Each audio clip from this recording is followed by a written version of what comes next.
Hello guys, good morning. Welcome back on FOMA Educational Hub. In this video, we will discuss about the Bragg diffraction. Bragg विवर्तन के बारे में discuss करेंगे हम इस lecture के अंदर। अब देखो ब्रेग डाइफ्रैक्शन या ब्रेग जो विवर्तन होता है वो क्या होता है वो हम लोग कम्प्लीटली इसमें डिस्कस करेंगे। बट जो लास्ट लेक्चर में कुछ मैं पढ़ा रहा था उसका एक मैं कंक्लूजन बता देता हूँ, क्योंकि हमारा टाइम आउट हो गया था तो मैं उसको कम्प्लीटली डिस्कस नहीं कर पाया था। इस पर हम बाद में आएंगे, पहले एक बार मैं उसको कंप्लीट कर देता हूँ। तो थोड़ा सा वो था लास्ट जो लेक्चर था उसके अंदर हम लोग एक स्टेटमेंट को प्रूव कर रहे थे ना, और वो स्टेटमेंट था क्या था उसके बाद डिस्कस करते हैं हम लोग। उस स्टेटमेंट में हम लोग ये बात कर रहे थे कि कोई प्लेन है नॉर्मल जालक जो होता है लेटिस के अंदर, अगर कोई प्लेन है HKL जिसके लेटिस वेक्टर से मिलर इंडिसेस है, उस प्लेन वो जो प्लेन होगा वो G वेक्टर मतलब प्रतिलोमी जालक सदिश G vector reciprocal lattice vector G vector के परपेंडिकुलर होगा। ये प्लेन ये है ना। हमने क्या प्रूव किया था इसके अंदर, हमने ये प्रूव कर लिया कि ये जो प्लेन है इसके ये जो वेक्टर्स है ये वेक्टर और ये वेक्टर, इन तीनों वेक्टर्स के परपेंडिकुलर है G वेक्टर। अब कोई प्लेन है, इस प्लेन के अंदर जो वेक्टर्स है उन वेक्टर्स के कोई परपेंडिकुलर है वेक्टर, इसका मतलब है कि इस प्लेन के ही परपेंडिकुलर होता है। ये हमारा कंक्लूजन था लास्ट का। ठीक है, क्लियर है। इसका मतलब है कि सपोज जैसे ये ओरिजिन है तो इसके ऊपर कोई पॉइंट है, इस प्लेन के ऊपर कोई पॉइंट है, ये ले लेता हूँ मैं, तो ये जो आएगा ये G वेक्टर है एक तरीके से, मतलब ये 3D में है, दिख पा रहा है कि ठीक से। ये जो प्लेन के ऊपर मैं एक पॉइंट ले लेता हूँ और उस पॉइंट को ओरिजिन से मिला रहा हूँ, ये G वेक्टर हो गया एक तरीके से, क्योंकि ये जो है इसके परपेंडिकुलर है। ये G वेक्टर है क्योंकि G vector is perpendicular to this plane, ये इसके लंबवत है, तो ये G वेक्टर है। ये जो इसके लंबवत आया ये G वेक्टर है, ये जो वेक्टर है ये G वेक्टर है। ठीक है, तो आप चाहो तो इस G वेक्टर को बना भी सकते हो, ये यहाँ पे आपके जो डायग्राम था उसके अंदर। ठीक है, क्लियर हो गया, ये कंप्लीट हो गया। चलो अभी हम लोग उसी को डिस्कस करते हैं। वॉल्यूम क्लियर आ रहा ना? एक सेकेंड वॉल्यूम चेक कर लेते हैं हम लोग। आई थिंक ठीक है। सॉरी, हाँ जी सॉरी, क्लियर है। अभी हम लोग ब्रेग डाइफ्रैक्शन पे आते हैं। तो ब्रेग डाइफ्रैक्शन, ब्रेग विवर्तन, ब्रेग डाइफ्रैक्शन या ब्रेग विवर्तन जो होगा वो क्या होता है? ब्रेग्स डाइफ्रैक्शन, ब्रेग विवर्तन क्या है? ये मेन चीज़ तो है, एक ब्रेग ने बताया था, ये ब्रेग एक साइंटिस्ट था एक तरीके से, ये समझो, और विवर्तन के बारे में बताया था डाइफ्रैक्शन के बारे में। अब देखो डाइफ्रैक्शन क्या होता है, विवर्तन क्या होता है, उसका एक छोटा सा मैं आइडिया बता देता हूँ, फिर हम लोग ये प्लेन से क्या रिलेशन है उसको डिस्कस करते हैं। विवर्तन का मतलब होता है कि किरणें होती हैं ना, जैसे मान लें कि कोई वेव्स आ रहे हैं या रे आ रहे हैं, कोई ऑब्स्टेकल आ जाता है, उसके सामने कोई अवरोध आ जाता है, उससे के किनारों से उसके कॉर्नर से मुड़कर चली जाती है, तो उसको हम लोग क्या बोलते हैं? डाइफ्रैक्शन बोलते हैं, विवर्तन बोलते हैं। जैसे मैं अगर एक रूम में बैठा हूँ और रूम का गेट खुला हुआ है, तो जैसे मैं यहाँ पे हूँ और ये इधर दीवारें हैं, सामने उधर गेट है, मैं इधर भी मैं मान लो मैं ऐसे बोल रहा हूँ तो आवाज़ ऐसे भी जाएगी, ऐसे जाएगी, जो साउंड वेव्स है ध्वनि तरंगे वो ऐसे ऐसे जाएगी, गेट के किनारों से मुड़ के थोड़ा सा ऐसे चली जाती है, उसको हम लोग क्या बोलते थे? विवर्तन बोल देते हैं, डाइफ्रैक्शन बोलते हैं। सिंपल सा ये कंसेप्ट है ना। अब जो डाइफ्रैक्शन का गेम है वो सॉलिड मटेरियल्स के अंदर भी होता है। सॉलिड मटेरियल जो होते हैं ठोस पदार्थ, उनमें भी क्या होते हैं? क्रिस्टल होते हैं, क्योंकि इसका जो ये जो क्रिस्टल क्या लेटिस होते हैं, लेटिस का स्ट्रक्चर होता है तो परतें बनी हुई होती है, जैसे लेयर्स होती है, इन लेयर्स के बीच में डिस्टेंस भी होता है। तो जब लेयर्स के बीच में जो डिस्टेंस होता है वो इतना होता है जितना जो लाइट आ रही है उसका तरंग दैर्ध्य हो।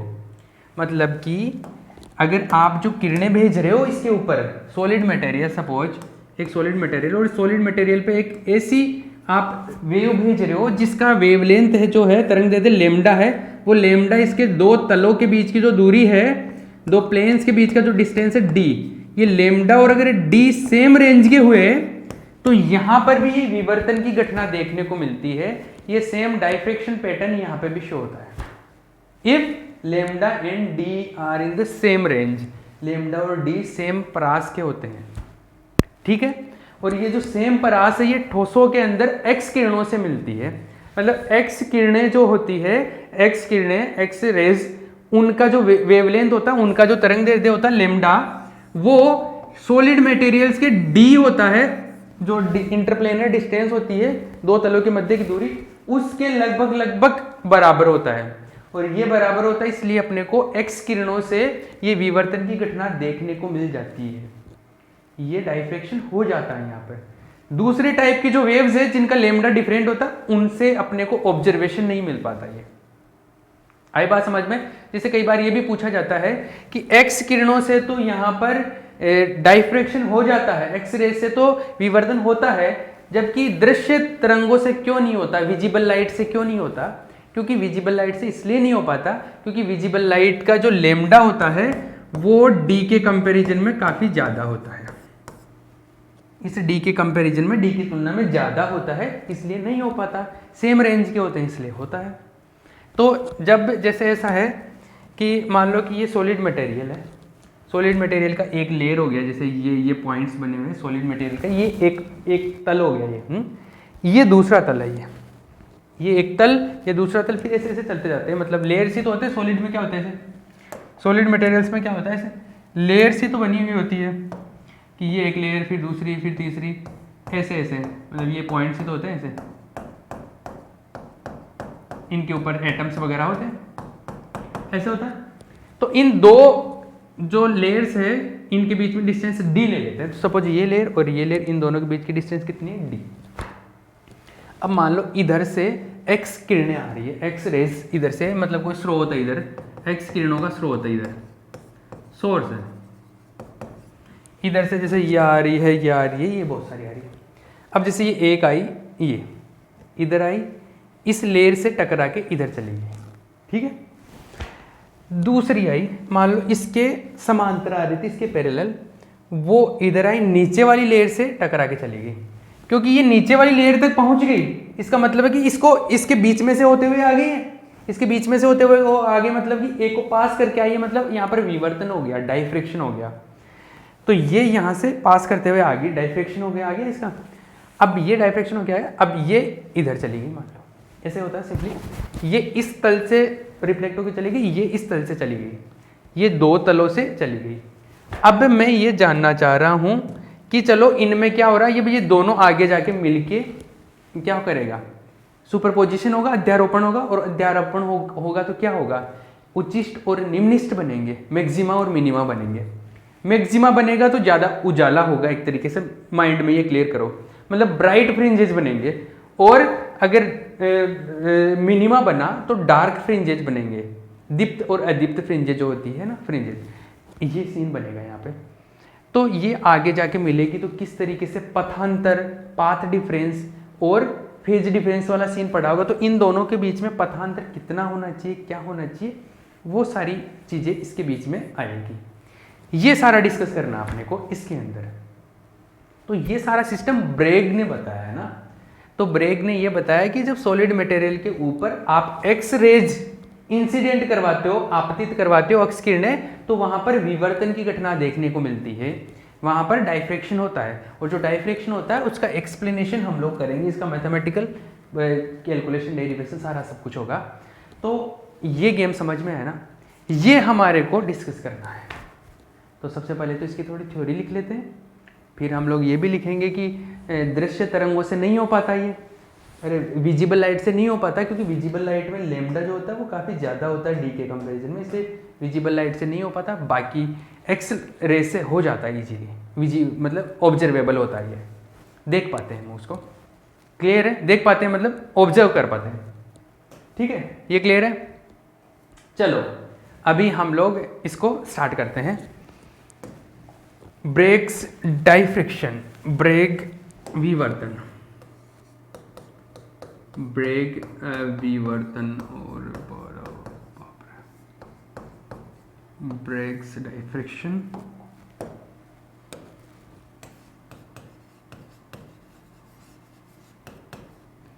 ब्रेक से डायफ्रिक्शन।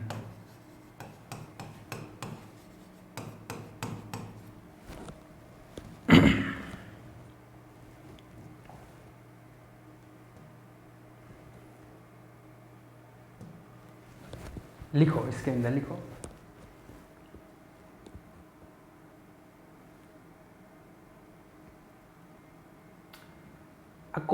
देखो कोई भी हम लोग टॉपिक लिख रहे हैं तो पहले थोड़ी बहुत उसकी इन्फॉर्मेशन लिखेंगे, फिर उसका डेरिवेशन आएगा, फिर डेरिवेशन का जो रिजल्ट आएगा उसका थोड़ा सा लैंग्वेज लिखेंगे। इस तरीके से हम लोग कंप्लीट जो क्वेश्चन है उसका पैकेज प्रिपेयर करते हैं, डायग्राम बना लेते हैं, उससे रिलेटेड चीज़ें लिख देते हैं। तो एक फिक्स ये पैटर्न होता है आंसर को प्रेजेंट करने का, ठीक है।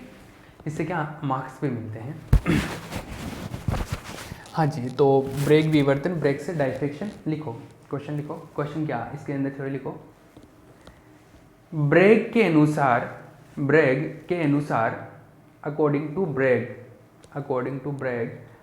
के अनुसार when X-rays incident on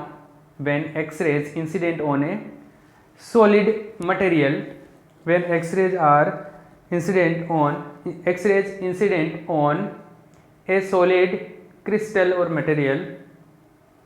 solid material, then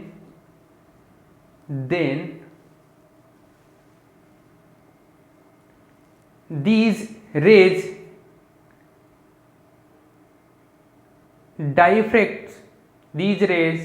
diffract from the different layers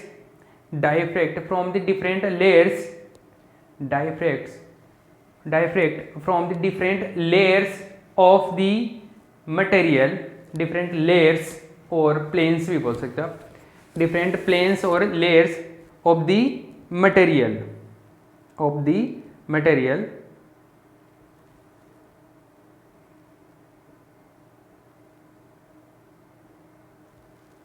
Hindi में लिखो। ब्रेग के अनुसार जब एक्स किरणों को एक ठोस क्रिस्टल पर आपतित कराया जाता है, तो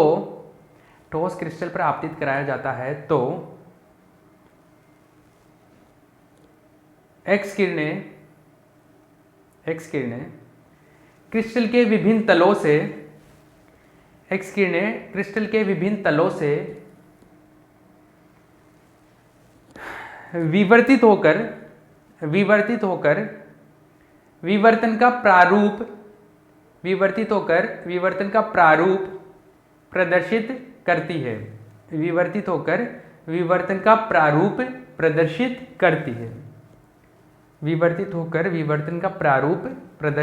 करती है। ठीक है, विवर्तित होकर विवर्तन का प्रारूप प्रदर्शित करती है। क्लियर? ठीक है, ये हुआ। ये बात हमारे को थोड़ी सी समझ आती है कि अच्छा क्या हुआ है। क्लियर है? डायफ्रैक्शन होने वाला है। अब देखो नीचे वाला पॉइंट बना के लिखना थ्योरी को थोड़ा, क्योंकि ऐसे रामायण की तरह लिखेंगे तो पढ़ेगा कोई नहीं, ना किसी को समझ आने वाली है। तो अभी हम पॉइंट बना के लिखते हैं। अभी हमारे को पता है कि जो एक्स रेज है, एक्स किरणें हैं, उनका जो लेमडा होता है, वो जो जालक तल होते हैं उनके बीच की जो दूरी होती है, इंटरप्लेनर डिस्टेंस होती है डी, उसी की रेंज की होती है।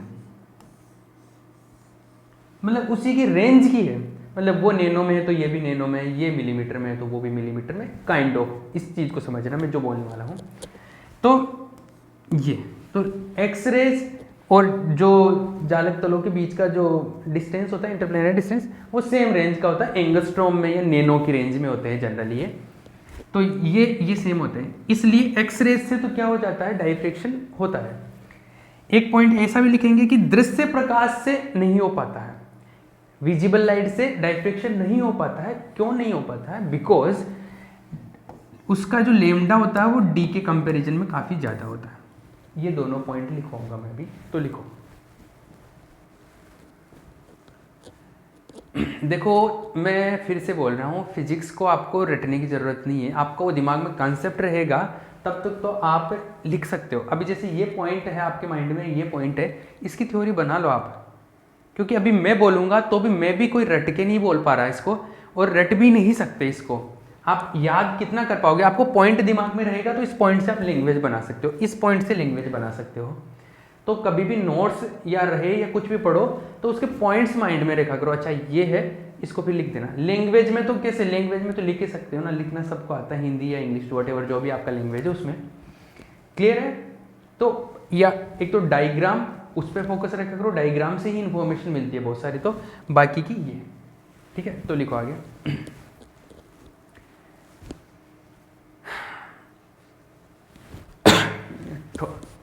ठोस पदार्थ, ठोस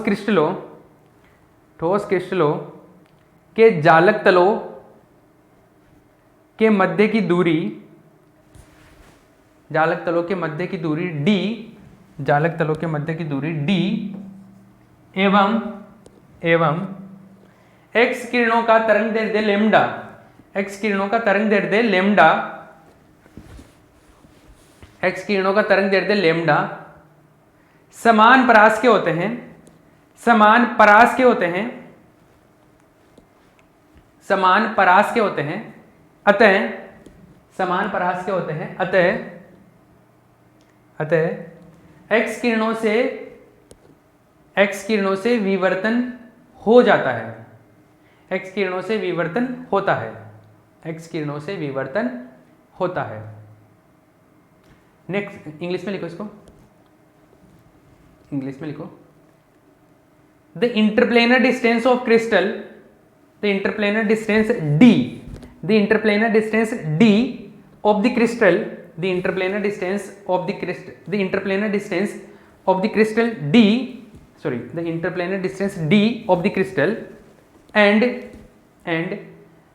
wavelength of X-ray and wavelength of X-ray are in the same range, are in the same range or same order, are in the same order. So yeah, that's why diffraction phenomenon takes place, that's why diffraction phenomenon takes place। और उसके बाद में ये जो point खत्म हुआ, इसके बाद में आप लिख लेना ये lambda is almost equal to D. ठीक है, ये ऊपर वाला लिख लो, हिंदी मीडियम वाले, इंग्लिश वाले में। सेकेंड पॉइंट लिखो, सेकेंड पॉइंट लिखो, दृश्य प्रकाश का तरंग दैर्ध्य, दृश्य प्रकाश का तरंग दैर्ध्य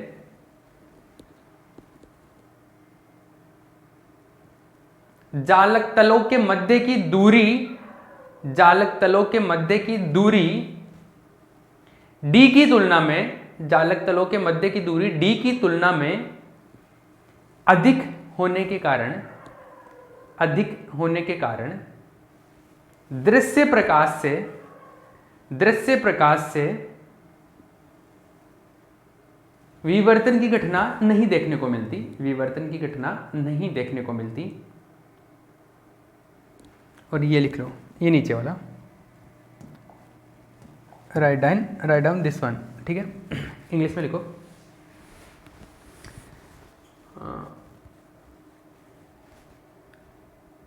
the wavelength of visible light, the wavelength of visible light is greater than, is very very greater than, ऐसा लिखो, या far greater than, the wavelength of visible light is very very greater than the interplanar distance d, the interplanar distance d, the interplanar distance d, that's why it is not possible to occur, it is not possible to occur, it is not possible to occur, it is not possible to occur diffraction phenomenon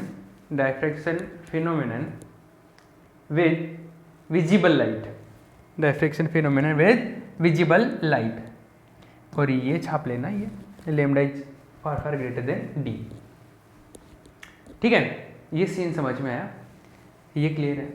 ये तो अभी simple information हो गया कि diffraction किस वे में आता है।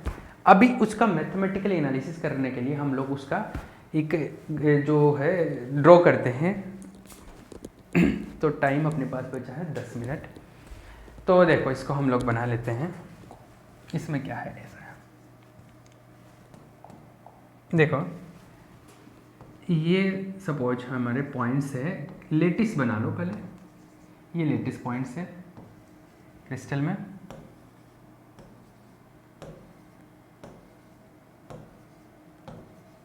ठीक है, इस वे में हम लोग बना देते हैं। ये जालक तल हो गए एक तरीके से, इंटरप्लेनर, ये प्लेन्स हो गए, लेटिस प्लेन्स आ जाएंगे यहाँ पे। जैसे एक प्लेन यहाँ पे आ जाएगा, एक प्लेन यहाँ पे, एक प्लेन यहाँ पे, एक प्लेन यहाँ पे, इस वे में हो जाएंगे।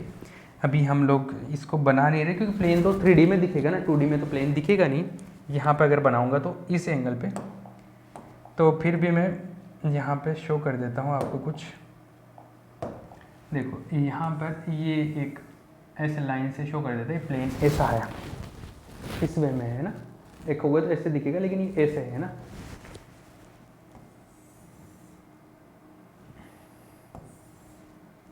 ये प्लेन से, ये तल है या लेयर बोल लो इनको, ये क्या है, लेयर से परतें हैं ए बी सी डी, मतलब ये ए तल है, ये बी, ये सी, ये डी, इससे समझ लो इसको, है ना। अब देखो इनके इंटरप्लेनर जो डिस्टेंस है वो है डी। ये समझ लो कि ये क्या है, डी है, ये भी डी है। बहुत वाहियात बन रहा है। देखो ये है डी, ये भी डी है, ये भी इंटरप्लेनर डिस्टेंस है, ठीक है।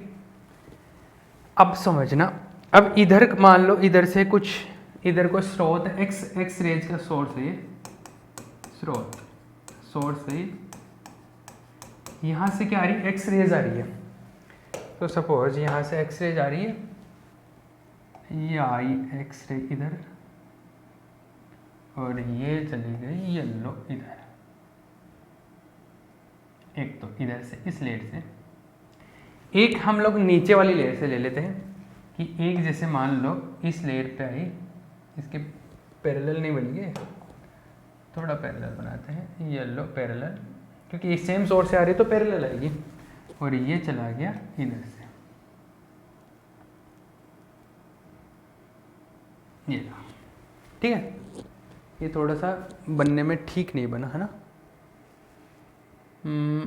चलो फिर भी, क्योंकि हमने ये भी थोड़ा ऊपर वाला भी ठीक नहीं बनाया, जैसा भी है। ये इनके बीच की ये जो डिस्टेंस है, ये किसे है, डी डिस्टेंस है, ये डिस्टेंस है डी। ये जिस एंगल पे आ रहा है इस एंगल को बोलते हैं ब्रेग कोण। क्या बोलते हैं, ब्रेग एंगल। ये है ब्रेग एंगल, इधर से आ रहा है, ये क्या है, आपतित किरणें बोल लो या तरंगे बोल लो, इंसिडेंट रेज,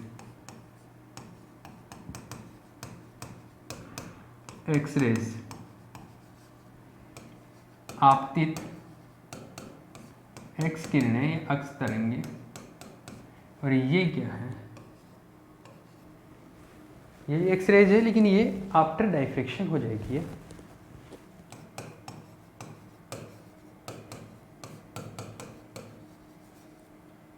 एक्स किरणें, डाइफ्रेक्टेड एक्स रेज, ठीक है। एक्स किरण क्लियर, इधर आई उधर चली गई। अब समझना बात को, ये दोनों आगे जाएंगी और ये व्यतिकरण करेंगी, विवर्तन करेंगे, सुपरपोजिशन होगा इनका, और विवर्तन के बाद में पैटर्न बनाएंगी। मतलब यहाँ पर डाइफ्रेक्शन पैटर्न बनेगा आगे चल के। डाइफ्रेक्शन पैटर्न बनने का मतलब है या तो उच्चिष्ट बनेगा या निम्निष्ट बनेगा, मतलब या तो मैक्सिमा बनेगा या मिनिमा। मैक्सिमा बनेगा उस टाइम पर क्या होगा, ब्राइट फ्रिंज बनेगी, दीप्त फ्रिंज बनेगी, और दीप्त फ्रिंज बनेगी। और अगर मिनिमा बनेगा तो वहाँ पे क्या होगा, डार्क फ्रिंज बनेगी, अदृश्य या अदीप्त बनेगी। तो दीप्त और अदीप्त फ्रिंज बनेगी। जब दीप्त फ्रिंज बनेगी तो हमारे को कुछ पैटर्न दिखेगा वहाँ पे, ठीक है ना। तो जब दीप्त फ्रिंज बनती है तो वो कब बनती है, क्या होता है, उसके बारे में बात करते हैं, उसको डिस्कस करेंगे। लेकिन उससे पहले ये जो बनाया ना, इसको डिस्कस कर लेते हैं। हम सोच लेते हैं कि एक तो ये रे है R1 बोल रहे हो इसको, एक है R2।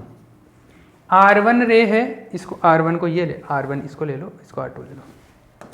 This is R1, this is R2। R1 जो रे है वो तल A से चली गई, इसको A ले लो, ये B A डैश, ये B डैश ले लो इसको, ये C डैश, D डैश। तो जो R1 किरण है वो तो चली गई A डैश प्लेन से, और R2 जो है वो B डैश से चली गई है ना, और ये बाद में क्या करेगी, विवर्तित या जो भी होगा। तो ये जो डायग्राम की इंफॉर्मेशन है, अब ये लिखते हैं हम लोग, लिखे, चलो वो तो जो हो गई थी वो हो गई थी। अब इसके बारे में बात करते हैं हम लोग, ठीक है। तो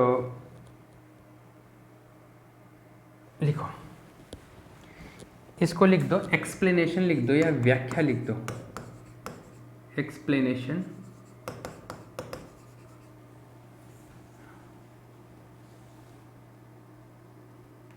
एक्सप्लेनेशन व्याख्या।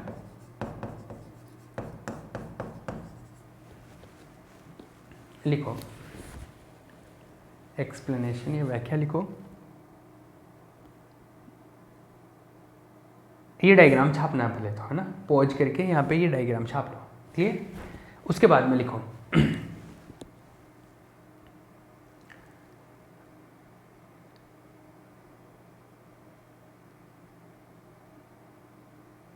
ठोस पदार्थ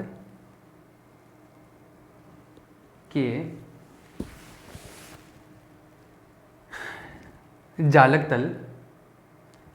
तल A डैश B डैश, जालक तल A dash B dash C dash प्रकार से है। जालक तलों के मध्य की दूरी D है, स्मॉल d। जालक तलों के मध्य की दूरी D है, स्मॉल d, ठीक है। ये हो गया। दूसरा पॉइंट लिखो, सेकंड पॉइंट,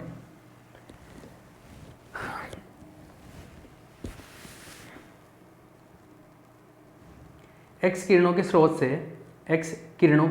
से जालक तल पे, X किरणों के स्रोत से जालक पर दो किरणें R1 एवं R2 आपतित होती है। बहुत सारी किरणें आएंगी लेकिन हम लोग R1 R2 को उन पे स्पेसिफिकली बात कर रहे हैं। दो किरणें R1 एवं R2 आपतित होती है, R1 एवं R2 आपतित होती है।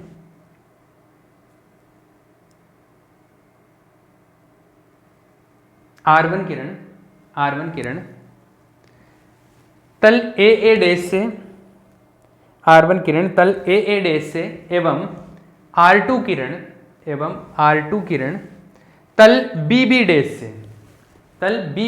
से विवर्तित होकर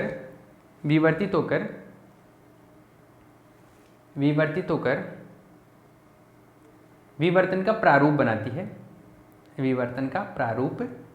है, ठीक है। यहाँ पे डिटेक्टर लगा हुआ होता है, मतलब ये मेजर करता है यहाँ पे जाके। इंग्लिश में लिखो इन दोनों पॉइंट्स को।